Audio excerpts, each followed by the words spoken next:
अस्सलामुअलैकुम एवरीवन। तो हम स्टार्ट करते हैं हमारे सर्विक्स का अगला बहुत important topic, that is cervical neoplasia.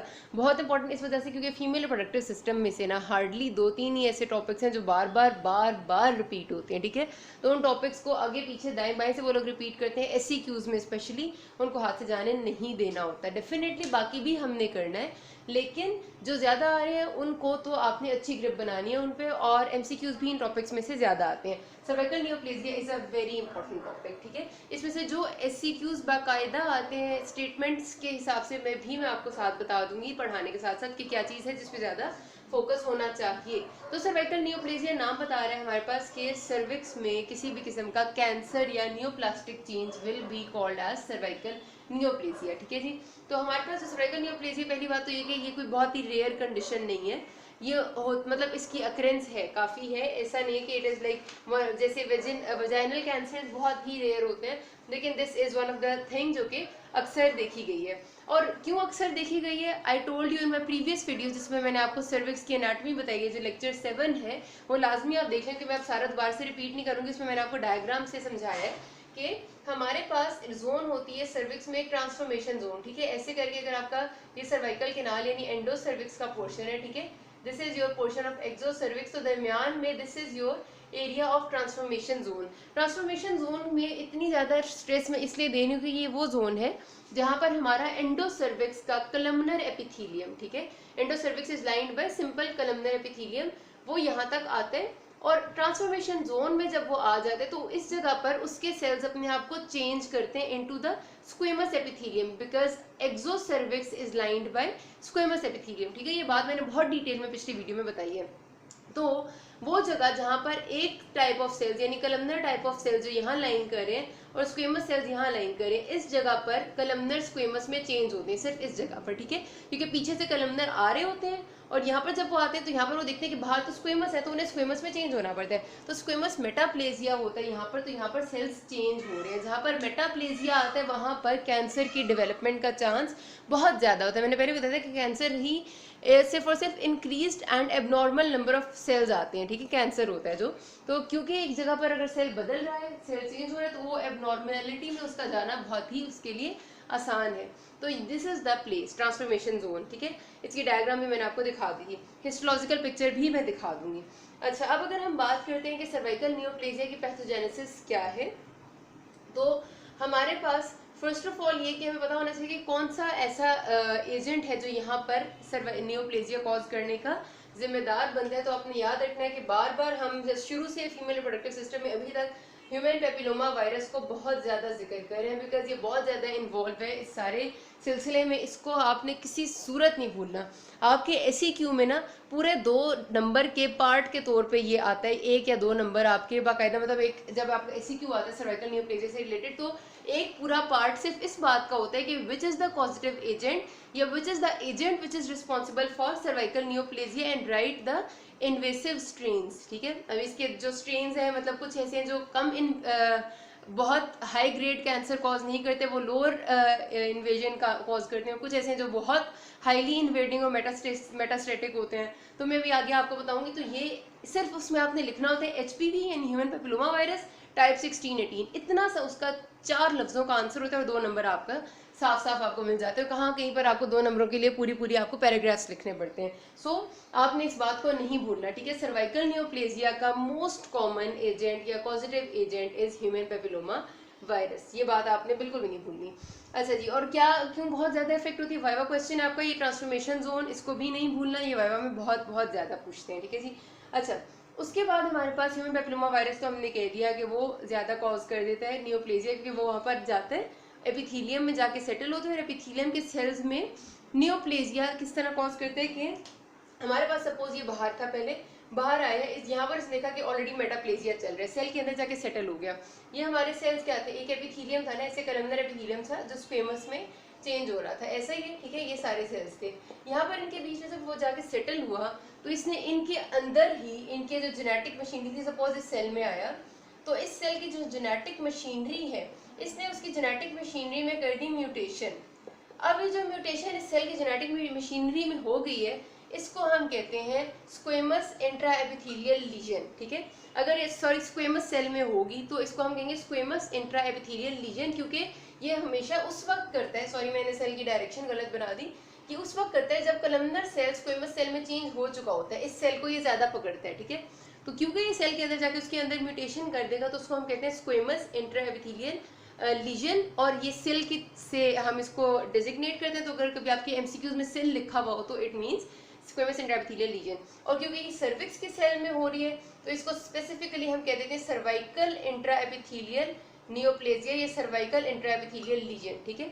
अभी इसकी इन दोनों को भी हमने आगे एज अ अलग टॉपिक पूरा डिटेल में डिस्कस करना है कि ये क्या चीज़ें हैं, ठीक है। मतलब इनकी थोड़ी सी और डिटेलिंग रिक्वायर्ड है, इनको काफ़ी अच्छे से हमने करना है क्योंकि एमसीक्यूज में आती है। फिलहाल अभी हम पैथोजेनेसिस करते हैं। अच्छा, अब उसने जेनेटिक म्यूटेशन कर दी यहाँ पर। अब जाहिर सी बात है कि अब जो सेल यहाँ से यहाँ पर एक सेल में म्यूटेशन होगी तो अब ये normal number of sales produce करता जाएगा इस एरिया में, एबनॉर्मल सेल्स प्रोड्यूस करता जाएगा इसके ऊपर, सेल पे सेल अब यहाँ पर बनते जा रहे हैं, एबनॉर्मल नंबर के सेल बनते जा रहे हैं। पहले ये जो सीधी सी जगह थी अब यहाँ पर एक पूरी ओवर ग्रोथ बन गई। कैंसर में ये होता है ना, एक लंप, एक ओवर ग्रोथ बन जाती है, तो यहाँ पर ओवर ग्रोथ बन जाती है। ये जो ओवर ग्रोथ होती है हमारे पास, फिर हमें पता चलता है कि दिस इज द कैंसर, ठीक हो गया जी। अच्छा, उसके बाद अभी ये बात यहाँ पर खत्म नहीं हुई, अभी हम जरा बारी बारी हर चीज को डिटेल में जा रहे हैं। सारे पैथोजेनेसिस के स्टेप्स हैं, ठीक है। अभी मैं सारी चीजों को अलग अलग डिस्कस करूंगी, ये बात को भी मैं इन सारी बातों की ना आपको मजीद डिटेल में जाऊंगी। ये सिर्फ और सिर्फ एक जनरल आउटलाइन थी कि हमारा एजेंट आया, उसने सेल के अंदर लीजन की, जेनेटिक म्यूटेशन से सर्वाइकल इंट्रा एपिथेलियल लीजन बन गया और फिर ओवर ग्रोथ या कैंसर बन गया। रिस्क फैक्टर्स क्या होते हैं for the development of this, ये रिस्क फैक्टर्स भी जो है ना आपका जब जब क्वेश्चन आए इसका पास्ट पेपर्स में तो रिस्क फैक्टर्स भी उनने पूछे हुए 2-3 दफ़ा कि what are the risk factors, और बहुत सिंपल से हैं जिससे इनको आपने याद रखना है। मीडियम रॉबिन्स में 2-3 लिखे हुए हैं, अगर आप 2-3 और ऐड कर लें जो मैं अभी आपको साथ ही बता देती हूँ तो ज़्यादा अच्छा होगा, क्योंकि ज़्यादातर लोग मीडियम रॉबिन्स फॉलो करते हैं, तो उसमें आप 2-3 बस और ऐड कर लेंगे तो it will be very much good, आपका आंसर अच्छा हो जाएगा, आपके मार्क्स अच्छे हो जाएंगे। सो पहला जो सबसे पहला रिस्क फैक्टर होता है वो तो होता है आपका जी इसके बारे में मल्टीपल सेक्शुअल पार्टनर्स, जिन लोगों के जो हेल्थ सेक्स वर्कर्स होते हैं। यस, एक बात आपने जहन में रखनी है, आपके पास तकरीबन 90% जो हमारा सर्वाइकल कैंसर का क्वेश्चन आया है ना जिसमें उन्होंने पूछा है कि व्हाट इज़ द डायग्नोसिस, तो उसमें आपके जो सिनेरियो है उसमें लिखा हुआ है कि female who was a sex worker, तो सेक्स वर्कर के साथ जब जब आता है तो उसमें 90% चांसेस होंगे आपका कि वो सर्वाइकल के बारे में पूछें। फिर वो कहते हैं आगे कि सेक्स वर्कर थी और पैप स्मीयर किया गया तो हमें सेल्स में ये नज़र आया, वो भी आगे आपको सारी बातें समझ में आ जाएंगी, ठीक है। एंड पे मैं इसलिए बताऊँगी, लेकिन ये जो सेक्शुअल वर्किंग है ना वो आपने अपने जहन में रखनी है। तो ये सबसे पहला रिस्क फैक्टर है और ये बार बार आपके क्वेश्चंस में आता भी है, ठीक है। उसके बाद अगला है जी अगर first early age at your first intercourse, बहुत जो छोटी उम्र में एज होती है वो भी ज़्यादातर इन ये सेक्सुअल जो वर्कर्स होते हैं उनमें ही ज़्यादातर ये बात भी नज़र आती है, ठीक है, early age at first intercourse. उसके बाद ये हो सकता है हमारे पास कि if you have a male partner, यानी कि जो फीमेल है she has only one sexual partner, उसका एक ही है, लेकिन जो उसका मेल पार्टनर है ही हैज़ या he had multiple sexual partners in past, ठीक है। तो अगर ऐसा होगा तो भी इस कैंसर का रिस्क बहुत ज़्यादा हो जाता है। लाइक फीमेल के अपने नहीं है लेकिन द मेल जिससे वो इन कांटेक्ट है उसके बहुत ज़्यादा थे या अब हैं, तो उससे भी इस कैंसर का रिस्क बढ़ जाता है। तो तीसरा ये हो गया। चौथा है कि अगर ह्यूमन पेपिलोमा वायरस से परसिस्टेंट मुसलसल इन्फेक्शन रह रहा है एक फीमेल को, यानी कि हो सकता है कि उसे सिंपल से कॉन्डाइलोमा हो जो मैं पहले आपको पढ़ा चुकी हूँ, तो वो भी एक रिस्क फैक्टर है इसके लिए, ठीक है। उसके बाद हमारे पास हो सकता है कि अगर वो कोई इम्यूनोसप्रेशन की स्टेट में है, किसी किस्म का उसको और कैंसर है या फिर कोई और बड़ी ऐसी डिजीज़ है, सिस्टेमिक डिजीज, जिसकी वजह से उसे इम्यूनोसप्रेशन यानी कि इम्यूनिटी उसकी कम हुई हुई है। उसके बाद वो हमारे पास ओरल कॉन्ट्रासेप्टिव्स जो फीमेल इस्तेमाल करती हैं, आपने पढ़ा होगा कि ओरल कॉन्ट्रासेप्टिव्स के साइड इफ़ेक्ट्स में भी ये बात बहुत ज़्यादा हमने पढ़ी कि सर्वाइकल कैंसर हो सकता है। स्मोकर्स में तो आपको पता है हर चीज़ का रिस्क बढ़ जाता है, तो स्मोकिंग, लो सोशो इकोनॉमिक ग्रुप, ठीक है, ये एक वैसे लाइक बात की जा सकती है कि उनमें ज़्यादा देखा जाता है। और हमारे पास ह्यूमन जो HLN है ल्यूकोसाइट एंटीजन, ठीक है, ये भी आपको पता है कि वेरी करता है इन डिफरेंट कैंसर, जिसकी डिटेल में नहीं जाएंगे, लेकिन इसकी भी डिफरेंट ग्रुप्स होते हैं। जो लोग जिनके पास इनके ऐसे स्पेसिफिक ग्रुप्स इनहेरिटेड आते हैं तो जो कि कैंसर से ज़्यादा जिनकी प्री डिस्पोजिशन होती है तो उनमें कैंसर का रिस्क ज़्यादा हो जाता है। तो ये आपने ना बुक में मीडियम रॉबिन्स में सिर्फ ये पहले 4 गिवन है, ये थोड़े से ऐड कर लेंगे तो क्वेश्चन ज़्यादा अच्छा हो जाएगा, ठीक है। बहुत सारे आसान से, बस आपने अपने जहन में रखना है। रिस्क फैक्टर के बाद हमारे पास अगली बात आती है कि हम देखते हैं कि ह्यूमन पेपिलोमा वायरस के पास ऐसी कौन सी खास बात है कि वो ये सारा कारनामा कर लेता है अबाउट दिस ऑल? तो हमारा जो असल में ना आपको पता है कि जितनी भी वायरसेस हैं वो जाहिर सी बात है उनकी ज़िंदगी डिपेंड करती है होस्ट पे। वायरस खुद से कभी रेप्लिकेट अकेला नहीं कर सकता, वो हमेशा आता है, ह्यूमन पेपिलोमा वायरस का वायरस ना हमेशा आता है, होस्ट के सेल के अंदर घुसता है और फिर जो है वो अपने रेप्लिकेशन स्टार्ट करते हैं, ठीक है। कुछ वायरसेस हमने पढ़ा था कि ऐसे वायरस होते हैं जिनके पास अपना, जब भी रेप्लिकेशन का प्रोसेस होने, पहले ये बात कर लेते हैं, तो डीएनए ने ना वायरसेस, अभी human papilloma virus is a DNA containing virus, तो इसके डीएनए ने रेप्लिकेट होना है, जितना ही अपने डीएनए को रेप्लिकेट करेगा उतनी ही ये अपनी नंबर ऑफ कॉपीज बनाएगा, जितनी ही अपनी नंबर ऑफ कॉपीज बनाएगा उतना ही ये फैलेगा, उतनी इन्वेजन करेगा, ठीक है। तो मतलब ये कि इसको जरूरी है कि इसका डीएनए रेप्लिकेट हो। तो हमारे पास कुछ वायरसेस ऐसे होते हैं कि जिनके पास अपना डीएनए पॉलीमरेज एंजाइम होता है और DNA polymerase enzyme is needed for the replication process, ठीक है, डीएनए पॉलीमरेज कुछ वायरसेस के पास अपना होता है, लेकिन कुछ ऐसे होते हैं जो कि होस्ट का डीएनए पॉलीमरेज एंजाइम इस्तेमाल करके अपना डीएनए रेप्लिकेट करते हैं। Human papilloma virus is one of that viruses जो कि होस्ट का डीएनए पॉलीमरेज एंजाइम लेता है और उससे अपना डीएनए रेप्लिकेट करता है, ठीक है, इनटू अनदर डीएनए। तो होस्ट का इसे डीएनए पॉलीमरेज चाहिए।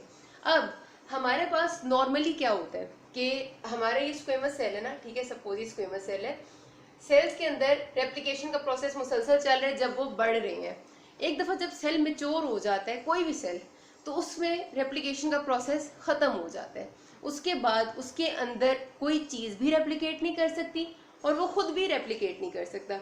मतलब ये कि अगर एक मेच्योर सेल के अंदर एक वायरस चला भी जाए तो उसने अपने डीएनए को बिल्कुल रेप्लिकेट करना ही नहीं है, तो उसने डीएनए पॉलीमरेज एंजाइम इस्तेमाल ही नहीं करना, तो उस वक्त वो मेच्योर सेल के अंदर हमारा वायरस भी ना रेप्लिकेट हो सकता है और ना ही वो उसके बाद ये कि आगे ये वाला वायरस जो है वो उससे निकल भी नहीं सकता बाहर, ठीक है।